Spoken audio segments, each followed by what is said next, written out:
দুপুর গড়িয়ে বিকেল উপজেলা স্বাস্থ্য কমপ্লেক্সে গিয়ে দেখেন ঝুলছে তালা।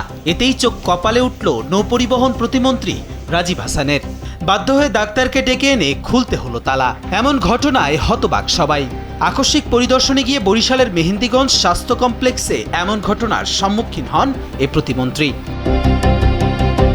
প্রান্তিক মানুষের চিকিৎসা সেবা নিশ্চিতে উপজেলা স্বাস্থ্য কমপ্লেক্সের অবদান রাখার কথা থাকলেও সেখানে কোনো চিকিৎসার আলামত মেলেনি। হাজিরা খাতায় ডাক্তারদের নিয়মিত অনুপস্থিতি দেখে হতবাক প্রতিমন্ত্রী রাজীব হাসান।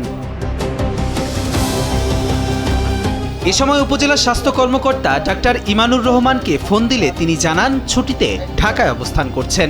লোডশেডিং কিংবা ঘরের বাইরের তীব্র গরমে ওয়ালটন রিচার্জেবল ফ্যান থাকলে থাকবে শুধু বাতাস আর বাতাস। জবাবে প্রতিমন্ত্রীকে বলতে শোনা যায়, এ নিয়ে প্রায় ৬-৭ দিন হাসপাতালে এলেও তাকে খুঁজে পাওয়া যায়নি। দায়িত্ব পালনে অনীহা থাকলে তাকে মেহেন্দিগঞ্জ থেকে চলে যাওয়ার আহ্বান জানান তিনি। হয় কাজ করবেন না চলে যাবেন, আমাদের তো বিরত করে লাভ নেই। আপনাকে তো আমরা বেঁধে রাখি না। আপনার যদি এখানে কাজ করতে পছন্দ না হয় আপনি চলে যাবেন। আপনার সাথে আমি এই নিয়ে একাধিক দিন কথা বলেছি, আপনি তো কোনো কাজই করেন।